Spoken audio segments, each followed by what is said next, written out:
शहीद जुगराज सिंह उर्फ तूफान सिंह का नाम सिखां दे आज़ादी संग्राम के मोहरी नौजवान आगूआं विच आउंदा है।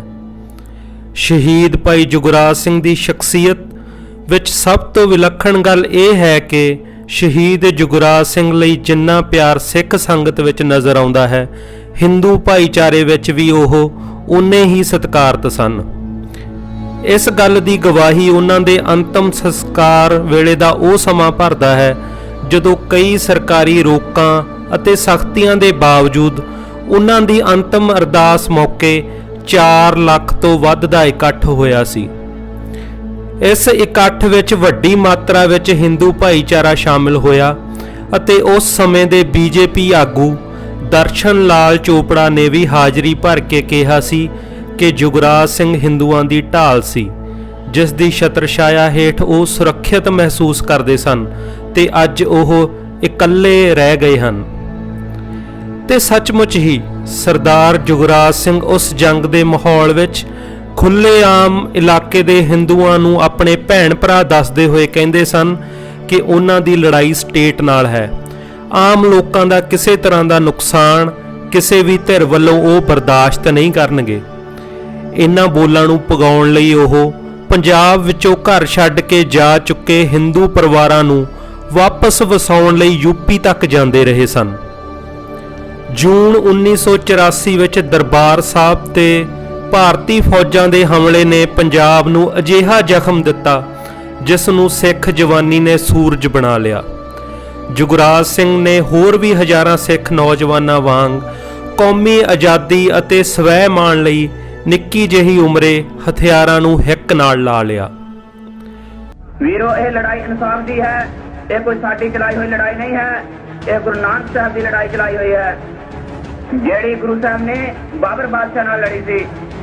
खालसा जी असीं जबर जुल्म तो तंग होके हथियारबंद संघर्ष शुरू किया है और असीं उन्हां च आराम नाल नहीं बैठांगे जिन्ना चਿਰ असीं एक अजिहा घर नहीं बना लेंदे जिस वे साडियां धीआं भैणां दी इज्जत साडा धर्म सुरक्षित होवे। खालसा जी जिस कौम ने सानू जुझारू अखवाउण दा मान दिता है, असीं उस कौम नाल प्रण करदे हां कि असीं खालिस्तान की प्राप्ति वास्ते अपने निशाने ते पहुंचण वास्ते खून दा एक एक कतरा वहा देंगे।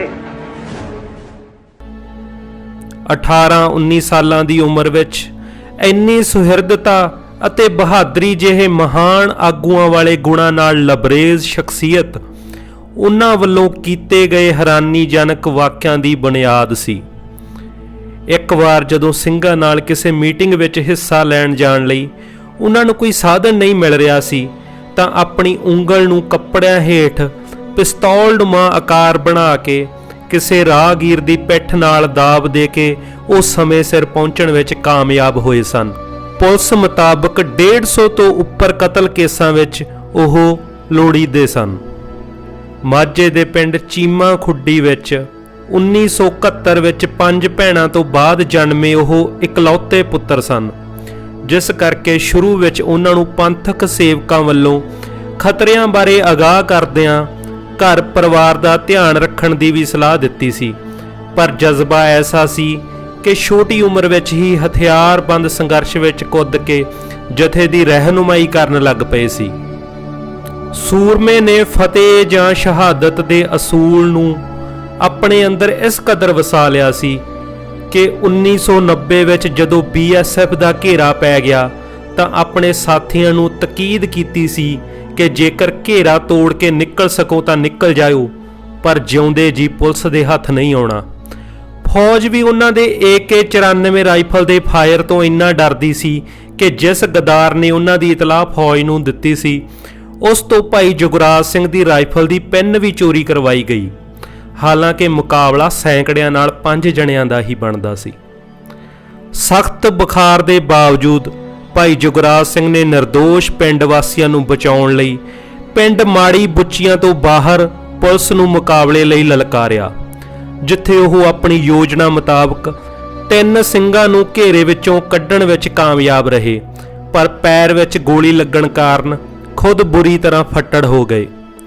साथी भाई बख्शीश सिंह ने एक ट्रैक्टर ते बिठा के घेरे विचों कड्ढण दी कोशिश करदिआं पुलिस ते BSF दीआं गोलियां खाधियां, ਇਸ ਦੌਰਾਨ ਹੀ ਟਰੈਕਟਰ ਇੱਕ ਜਗ੍ਹਾ ਫਸ ਗਿਆ।